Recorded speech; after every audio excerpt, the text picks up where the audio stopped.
રામ રામ સીતારામ, જય શ્રી કૃષ્ણ, જય માતાજી, જય ગોપાલજી, ઠાકરધણી, જય જલારામ, જય જિનેન્દ્ર, જય સ્વામિનારાયણ, મહાદેવ હર હર હર મહાદેવ. કેમ છો?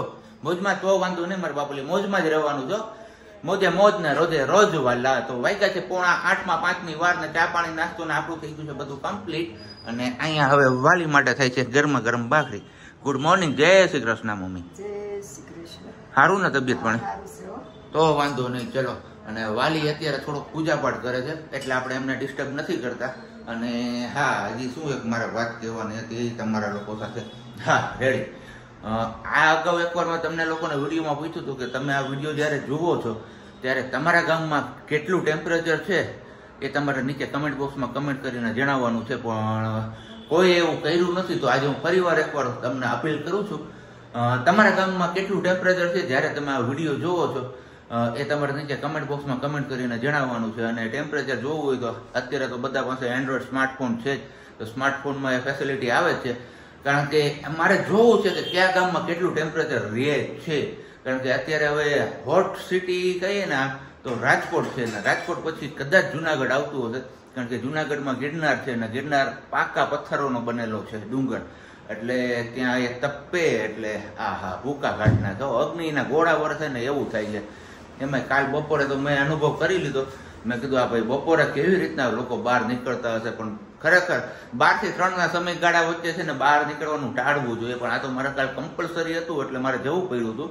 પણ 12 થી 3ની વચ્ચે છે ને બપોર વચ્ચે ઘરમાં જ રહેવાય. કારણ કે 12 થી 3નો ગાળો એવો છે ને કે એમાં આગના ગોળા વરસા એવા કે એની વાત જવા જો મારા બાપા. ને અહીંયા લગભગ લાગે છે કે વાલી પણ હવે ફ્રી થઈ ગઈ. વાલી, ગુડ મોર્નિંગ, જય શ્રી કૃષ્ણ. શું કે ગરમી ને ગરમી હવે તો ગરમી પડે ને તડકા નહીં પડે તો વરસાદ ક્યાંથી આવી છે? લા બોલો, હજી યાર કેરી ખાવાની બાકી. વરસાદ તો કેમ હતું? પણ અત્યારે જ વાદળા થાય, દુનિયા પાકે, એવું બધું થાય તારે તો વરસાદ આવે. એવું છે? યસ. કઈ વાંધો નહીં, તમે નાસ્તો કરી લ્યો. અને હા, બીજી એક વાત એ મારે તમને લોકોને કહેવાની છે. કાલે હું મને કહેતી હતી ખબર છે, હું તમને તમે કહીને બોલાવીશ ને તમારે મને તમે કહીને બોલાવવાની. તો કેવું કીધું તું? હું એવું કોઈ રીત નથી કે ખોટું એવું તો મેં રહેવા દે તમે આ તો મેં તમને એમ કીધું તમે હું કહેતી તમને તું કહીને બોલાવું છું. એટલે એમ નહીં, તું નહીં પણ મારે તને તમે કહીને બોલાવવાની ને. મેં એવું નથી કીધું, તમને ઈચ્છા થઈ કોની વાત. તો આવું હોવું જોઈએ કે નહીં એ પણ તમારે કમેન્ટ બોક્સમાં કમેન્ટ કરીને જણાવવાનું છે, ભૂલતા નહીં. અને ચલો થોડીક ક્ષણોમાં હું મળું છું તમારી લોકો સાથે નવો સુવિચાર નવું જ્ઞાનની વાત લઈને.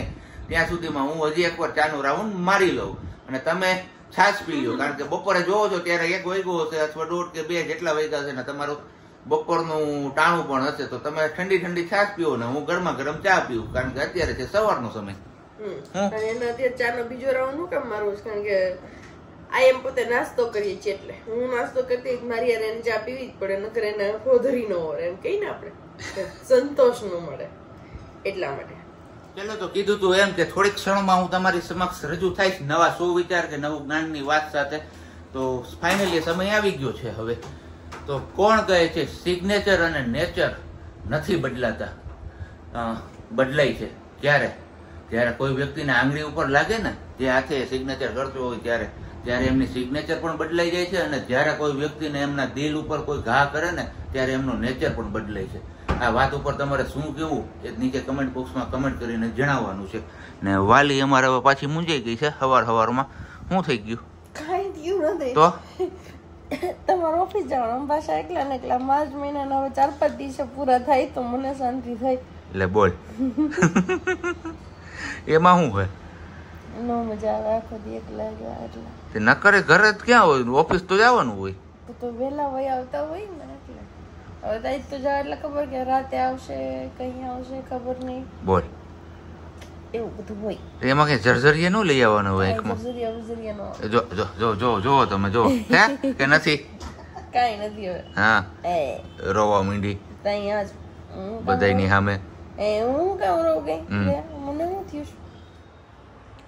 ચલો વાગી ગયા છે 10 અને સાબજી ઓફિસ જતા રહ્યા પછી કઈ મેળા નહીં આગળ. અને અત્યારે બનાવવાનું છે બટેકાનું ખમણ. મીન્સ કે આપણે વેફર તો બનાવી લીધી હતી પણ હવે એમનું ખમણ બનાવવાનું છે. તો ત્યારે વરસાદ ગયા છે બટેકા લેવા માટે. એ કે હું બટેકા લઈ આવું ત્યાં સુધીમાં મમ્મીને કીધું કે તમે પાણી ગરમ મૂકી દો એટલે ખમણ બનાવીને રેડી જ લાવશો. મશીનમાં ખમણ બનાવી દે છે એટલે ઘરે કોઈ ઝંઝટ કરે નહીં. તો મમ્મીએ અહીંયા ચડાવી દીધું છે તપેલું પાણીનું ખમણ બાફવા માટે. અને હવે એમાં એડ કરવાનું છે નમક અને લીંબુ. લીંબુ એડ કરીએ છીએ અને મીઠું એડ કરીએ છીએ, 2 જ વસ્તુ. કેમ મમ્મી? પછી ફટાફટ હમણાં ખમણ બફાઈ જાય એટલે સુકાવી દઈએ. પછી વેફરનું કામ બધું પૂરું થઈ ગયું. પછી હવે રેડું કર્યું રહેશે હજી સાબુદાણા, બટેકા અને ટમેટાના જે આપણે બનાવ્યા હતા ગાંઠિયા મૂર્ખા જે કયો એ વસ્તુ હજી પાછી બનાવવાનો વિચાર છે મારો કે થોડીક હજી એ બનાવીએ. કેમ કે થોડીક જ મેં બનાવી હતી અને ભાઈ તળીને ખાધી તો બધાને એ વધારે ભાઈ. તો કીધું હજી થોડીક કરી નાખી લઉં. જો 500 ગ્રામ સાબુદાણાના કરું કે કિલાના હજી એકવાર એ વસ્તુ બનાવવાનો પ્લાન છે. બાકી વાત ઉનાળું નહીં પણ આખી સિઝનની આપણે જે વેફર સ્ટોર કરવાની હોય એનું કામ આપણું અહીંયા પૂરું. 30 કિલો બટેકાની વેફર, 7 કિલોનું ખમણ અને સાબુદાણા ગાંઠિયા જો કરીએ તો કિલાના સાબુદાણા ગાંઠિયા થશે. બસ આટલું બનાવ્યું છે, એનાથી વધારે કંઈ નહીં. અને પાપડનો સ્ટોર આ વર્ષે નથી થઈ શકે એમ તો પાપડ કાંઈ કર્યા નથી. નહીં તો હું વરાળિયા પાપડ બી કરું છું અને ખીચીના પહેલાં પાપડ પણ કરત, મસાલા પાપડ. પણ આ વર્ષે કંઈ નહીં થયું, જોઈએ આવતા વર્ષે કરીશું કંઈક. અને હવે આવી જાય ખમણ, પછી બતાવું તમને. ચલો, તમને કીધું હતું ને કે ખમણ હમણાં આવી જશે, તો જો અહીંયા આવી ગયું છે ખમણ. એક જબલું આવી ગયું ને એક જબલું રસોડામાં જતું રહ્યું. 2 જબલા છે, 2 7-7 કિલોના છે. એક આપણું છે ને એક માહીબેનનું ને એમનું છે. બસ ફટાફટ હમણાં ખમણ બફાઈ જાય એટલે સુકાવી દઈએ. એને જ કંઈ સુકાવવાનું એક તો હોય નહીં તો વાર લાગે. એટલે પછી મમ્મીને એ લોકો કે નિરાતે જ રાખીશું. તો વળગી ગયા છે એ લોકો રસોડામાં કામ કરવા માટે ને આપણે આવી ગયા આપણી જગ્યા ઉપર. કીધું તો ખમણ બફાઈ જાય પછી સુકાવવાનું છે અને બાફવાનું છે. તો બફાઈ ગયું ને સુકાવાય મીંડા. આપણે ઊભા ન થયા પછી બતાવવા માટે કીધું. એટલી તસદી નથી લેવી આપણે. હુતા પાસે આવી જાય ને ખાટલામાં તો આપણે બતાવી દઈશું. હજી મમ્મી કહીશ કે સાડી જોઈશે ને. હજી હું કરું છું માં હાડીઓમાં વેફર. હા એ તો એમની છે ખબર છે. ચલો આવું કંઈક કરાવ્યું છે આપણે. બટેકાનું ખમણ ચેવડામાં એમાં નાખીને તળવામાં અને ફાસ્ટ કર્યો હોય ક્યારેક ઉપવાસ તો દાણાનો ને એનો ફરાળી ચેવડો બનાવવા માટે જોઈએ કેદી રેસીપીઓ તો બધી શેર થાય. કેમ વર્ષાબેન? બાકી બનાવી નાખ્યું છે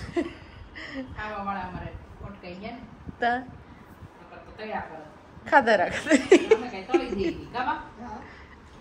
ચલો વાગી ગયા છે 12:30 અને આપણો ટાઈમ થઈ ગયો છે બપોરાનો. તો આપણું ભાણું આવી ગયું છે તૈયાર થઈને. જમવામાં છે ટામેટાનું શાક અને રોટલી. કેરી આપી હતી પણ કેરી આપણે નથી ખાવાની. અહીંયા છે છાશ અને મમ્મી માટે છે બાજુમાંથી આવે એમ કે મમ્મી દાબેલી બાજુમાંથી મીન્સ કે માહી દીદીની ઘરે હતી ને તો માહી દીદીની બાજુમાં એક દીદી છે એ દીદીની ઘરેથી દાબેલી આવે છે. તો મમ્મીને એ લોકોને માહીબેનને જલસા છે દાબેલી ખાવાના. અને આપણે ખાવાનું છે ટામેટાનું શાક અને રોટલી. તો આવી જાવ બપોરા કરવા માટે. બાકી બધા અહીંયા આપણું ખમણ હજી કન્ટિન્યુ સુકાઈ રહ્યું છે. ને બપોર પછી હજી એક વસ્તુ બનાવવાની છે. મળીએ સીધા બપોર પછી જ્યારે બનાવવા વળગીએ ને અત્યારે હું પેલા ફટાફટ બપોરા કરી લઉં. ચલો આપણે જમી લીધું ને મમ્મી માટે આવી ગઈ છે અહીંયાથી દાબેલી ને ચટણી. હવે મમ્મી હમણાં જમવા બેસી જાય ને આપણે સુવે જઈએ, આરામ કરી લઈએ. મમ્મી મોજ પડી ગઈ ને દાબેલી? શું કે ઘટા કઈ મમ્મીની ફેવરેટ છે દાબેલી અને એમાં એ જ મળી ગઈ એટલે મમ્મીને જલસો થઈ ગયો. કા મમ્મી? ચલો વાગી ગયા છે 4:30 ને 5 અને ફાઇનલી આપણી નવી રેસીપી નહીં પણ જૂની રેસીપી આજે બીજા દિવસે બનવા જઈ રહી છે. આગળ બનાવ્યું એ થોડુંક ઓછું થયું મારા માહી માટે. તો મેં કીધું અમને પાછું બનાવી દઉં. માહી બેન આવી ગયા છે ને એમને જ લઈને કોમેન્ટ હતી કે માહી બેન બહુ ઓછું બોલે છે પણ બોલે ત્યારે છક્કા છોડી દે છે એવું બોલે છે. તો એવું કંઈ નથી પણ અમારી બેનને બોલવાની બહુ આદત ઓછી છે પણ બોલે ત્યારે જરૂર પૂરતું જ બોલે છે. હા એ મરચી નાખવી છે 3 નહીં થાય મમ્મી વધારે નાખવાની છે.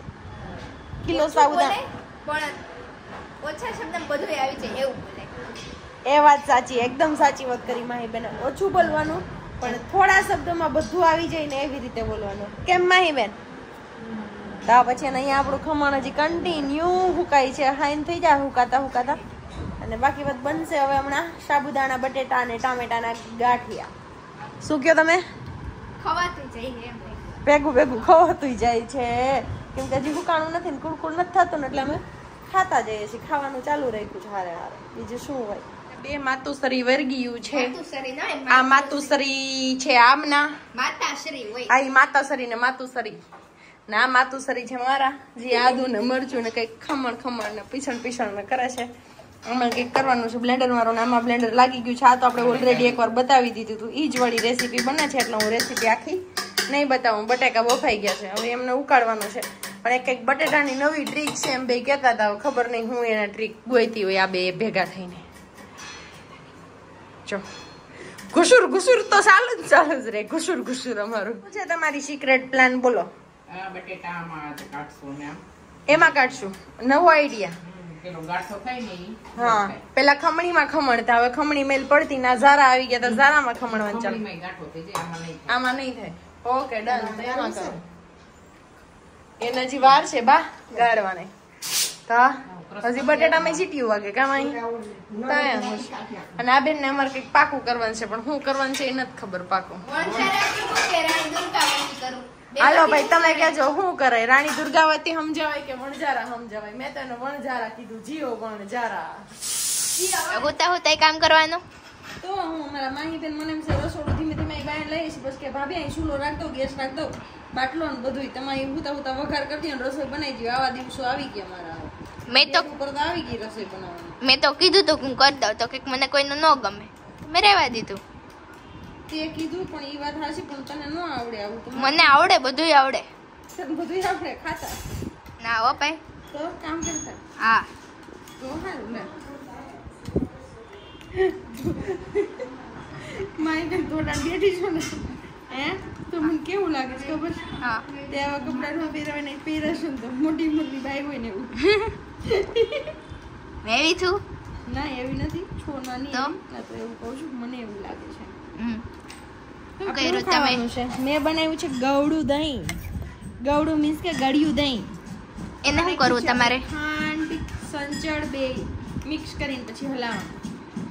એને આપણે ખાવાનું છે. હમણાં હું બતાવીશ તમને શું ખાવાનું છે. મેં તમને કીધું ને કે અમારે પાડોશી હારા છે. અત્યારે જો પાડોશી ત્યાંથી આવ્યું તો એ બધા બીજું ખાવાના છે ને આપણે બીજું ખાવાના છે. એમના માટે આપણે ગળ્યું દહીં બનાવીને રાખી દીધું છે. બાકી હમણાં નાસ્તો કરીએ ને બધા હારે ત્યારે હું બતાવું કે હું ખાઉં છું. હું ગામથી તો અલગ જ છું. લે બધાયથી અલગ ખાવાનું?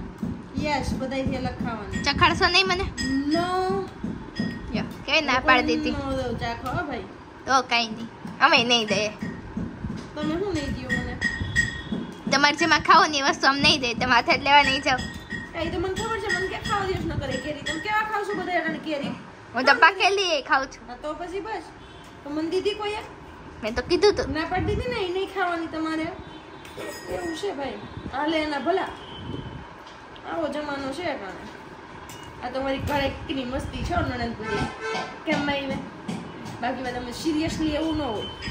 આ રામજી એ કાંઈ પણ લાવે ને તો પેલા મારા હાથ લાવે. ભાભી થોડુંક ખાવું છે? ભાભી થોડુંક ચાખું છે? જો કેમ ગયું?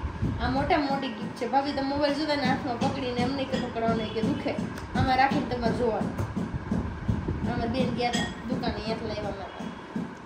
ચલો વાગ્યા જ કેટલા અહીંથી દેખાય નહીં. 5 વાગી ગયા છે અને કીધું તો એમ નાસ્તો કરવાનો છે. અમારો નાસ્તો આવ્યો છે બાજુમાંથી. અમારે આવું હવે ચાલુ મને છે રે બધા. જો અહીંયા પાણી પૂરી મસાલા થાય છે. મારી બેન મારા માટે સ્પેશિયલ મસાલો બનાવે છે. મમ્મી પૂરી તોડે છે. સેવનો ડબ્બો એ કઈ લીધો નથી. ગળ્યું દહીં લાવ્યા નથી. કેટલી વાર ઊભા થાય એ ખબર નહીં. આવું કશું ને એટલે મારી બેન હજી ડુંગળી કાપી નથી. ડુંગળી કોને ખાવી? મન ખાવી એ કદી ખાવી. મમ્મી મારા વસાવી મારા એક ડુંગળી સુતા દેજો ઝીણકીકડી. આમ માણા કેવા લાભ ઉઠાવે આપણો જોઈ લે. આપણે ખાટલામાં હોય એટલે ફોદીના પાણી નથી તમે ડુંગળી નો દો. એટલે ફોદીના ચટણી નથી તમે ડુંગળી નો દો. મારે ખાવું હું? પણ મેં કીધું હું દહીં પૂરી ખાવું. હા એમ ચણા નો ખાવાનું હોય મારે. હા તો બટેકા જ હોય એમાં. એમ ન આવે એવું કઈ ન આવે તો તું મને રમાડ છો ટાણે. હા દહીંપુરીમાં ડુંગળી ન હોય? હા તો કાંઈ નહીં, હાલો ભાઈ રહેવા દે તમે હવે બહુ કરી. ચાલો આપણી થાળી આવી ગઈ છે. બટેકાનો મસાલો, સેવ, ડુંગળી ફાઇનલી કોઈ દીધી નહીં, પૂરી આપી, એટલું પાણી આપ્યું અને આટલું દહીં છે. આપણે દહીં પૂરી પાણી પૂરી બધું મિક્સ કરીને ખાવાનું છે. અને એ બે હજી દાદી દીકરી અહીંયા કઈ હલફલ કરે છે. શું કરે ખબર નહીં, મસાલા નાખે ને પાણી નાખે ને લોંદરા કરે છે. આપણે એમ જ ખાતા હો. હું કાંઈ એમ ન ખાતી. આ અમારા જો બેન